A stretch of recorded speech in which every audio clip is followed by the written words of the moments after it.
Halo Sobat Bonsai dimanapun berada, semoga semuanya dalam keadaan sehat dan tetap semangat dalam segala aktivitas.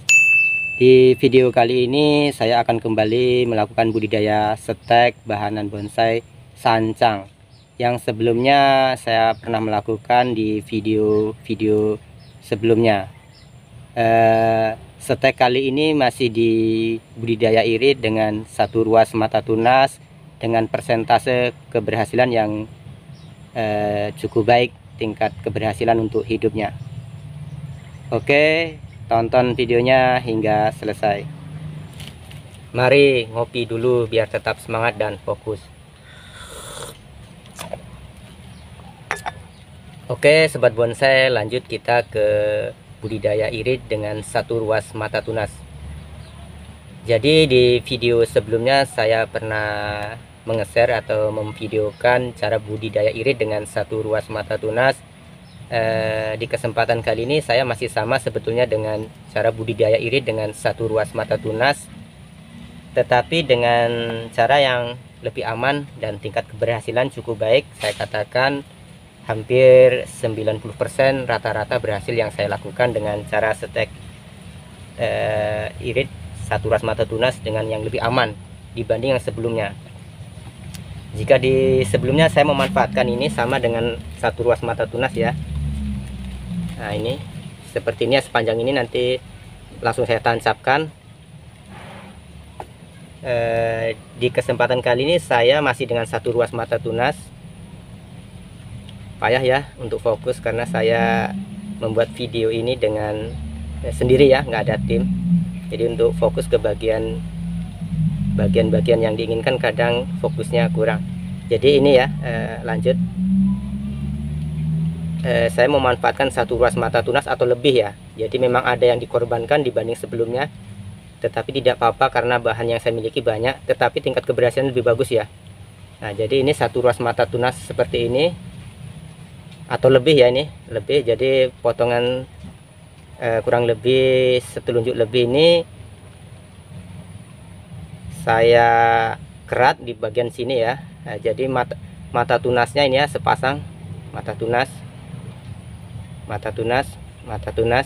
Nah, disinilah ini cara amannya. Jadi kita memberi jarak ya antara mata tunas dan bagian atasnya ini ada spasi jarak ya. Nah ini untuk menghindari kekeringan ya. Selanjutnya di bawahnya ini dikerat. Nah ini keratan ini memberi fungsi ketika kita tancapkan di sini menghindari kerusakan ini ya pada kulitnya ketika kita tancapkan.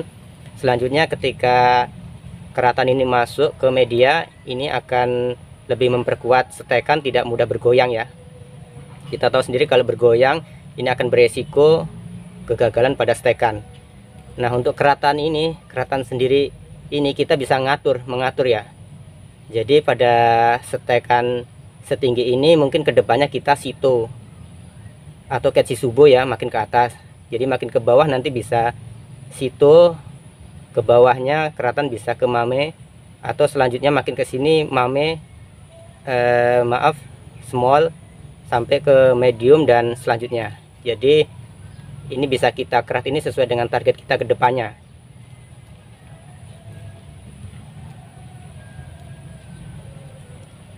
Untuk medianya sendiri saya mencoba memanfaatkan, atau mungkin saya saat ini lebih untuk stek sancang lebih amannya pakai sekam bakar ya.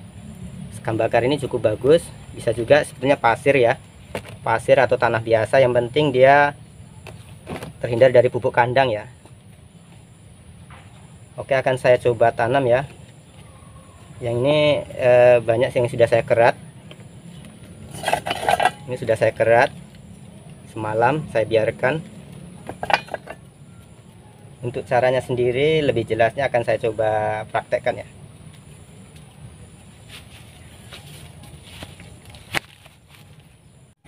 Oke Sobat Bonsai, saya akan mencoba mempraktekkan bagaimana mempersiapkan stekan dengan satu ruas mata tunas yang lebih aman. Setelah kita siapkan ya, kita bisa memotong ya, sepanjang ini kurang lebih. Ini kemarin sudah saya potong ya. Nah, ini udah saya potong. Biasanya satu ruas mata tunas lebih, biasanya bisa 2 ruas, 3 ruas, atau mungkin 1 ruas. Pokoknya kurang lebih panjangnya sesuai dengan target kita. Nah, setelah kita potong ya, nah ini dah, di sini kita kerat. Nah, ini jangan kebalik ya. Nah, ini mata tunasnya di sini, mata tunas di sini. Nah, di sini kita menyisihkan apa ya, jarak ini kita nyisihkan jarak sepanjang ini kurang lebih. Nah, ini nanti di sini kita kerat ya. Nah, jadi sesuai dengan target kita tadi, mau mulai Ketsi Subo, Sito, Mame, Small, dan selanjutnya.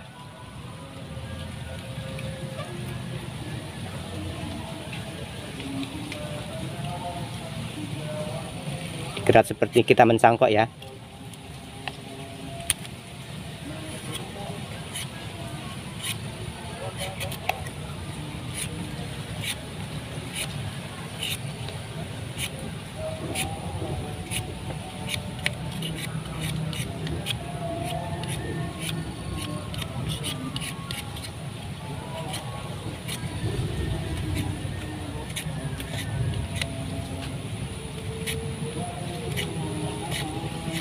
Nah, mungkin seperti ini ya kurang lebihnya, dan mengeratnya mungkin tidak sebersih ketika kita mencangkok. Dan akar nanti dipastikan tumbuhnya di sekitar sini ya.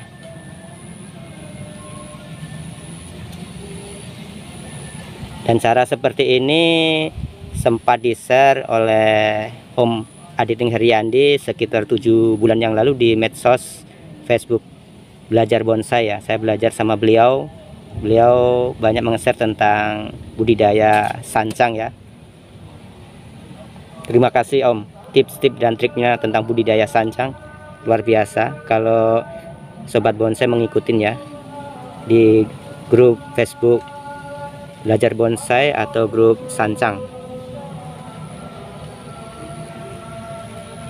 Selanjutnya akan saya coba tanam ya, yang sudah saya siapkan kemarin ya. Ini sudah saya kerat medianya.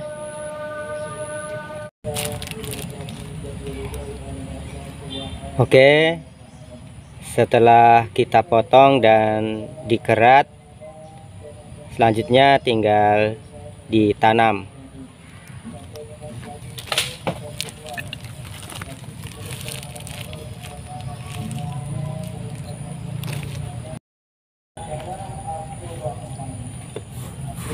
Jadi sering muncul di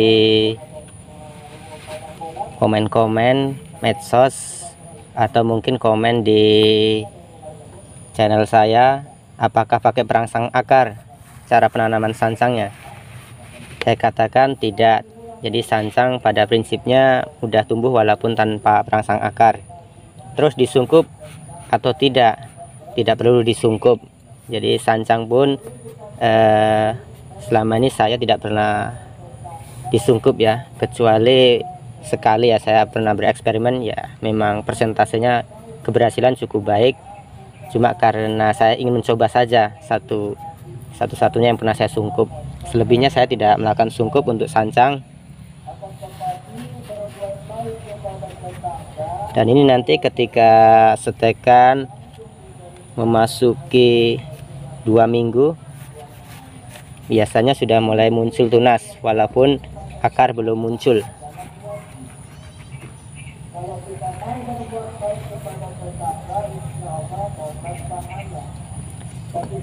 Terus ada juga yang bertanya untuk penyiramannya bagaimana. Jadi ketika musim hujan media masih lembab ya tidak perlu kita siram, kecuali ketika cuaca kering ya. Cuaca kering mungkin perlu kita jaga medianya agar tetap basah. Jadi bisa kita rasakan ya dengan jari kita cek dengan jari media apakah kering atau masih basah medianya.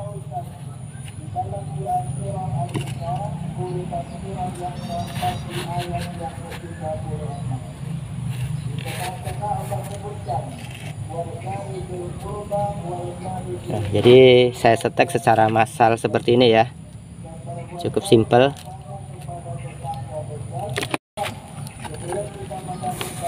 Nah, jadi sekali lagi fungsinya dari jarak dari mata tunas ke bagian yang ada jarak sampai atas ini. Nah, ini ketika dia ada potensi untuk kering, dia tidak merembet sampai ke mata tunas ini dia. Dan ketika kita tancapkan, nah ini akan kokoh, dia tidak mudah goyang ya. Jadi kalau setek sebelumnya saya tanpa kasih jarak sangat berpotensi untuk goyang-goyang.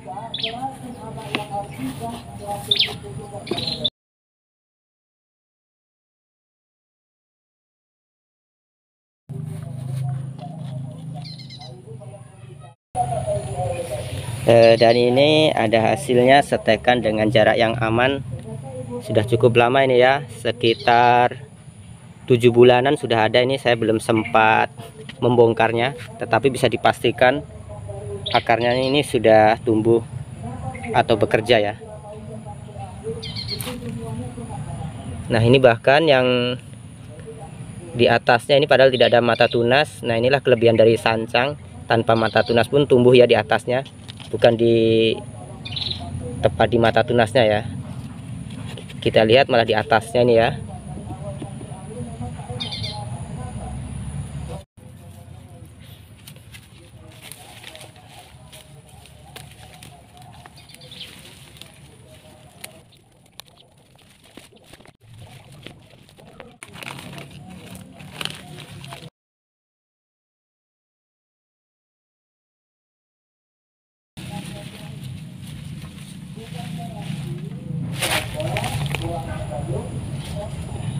Jadi tidak semua akarnya tumbuh dengan keliling ya, tapi ini masih ada kemungkinan keliling. Nah, ini dia. Jadi ini batang bawahnya yang dikerat ini ya, paling bawah dikerat ini. Batang bawahnya yang saya kerat ini ada jaraknya. Akar tumbuh di atasnya, dan ini mata tunas ini. Awalnya ini mata tunasnya ini, yang atas ini. Ini mata tunasnya, dan ini jaraknya ya, spasi jaraknya. Cuma inilah sancang kelebihannya, tanpa mata tunas dia tumbuh. Kita cek yang lain ya. Nah, ini dia mata tunas tumbuh ini, mata tunas tumbuh akar.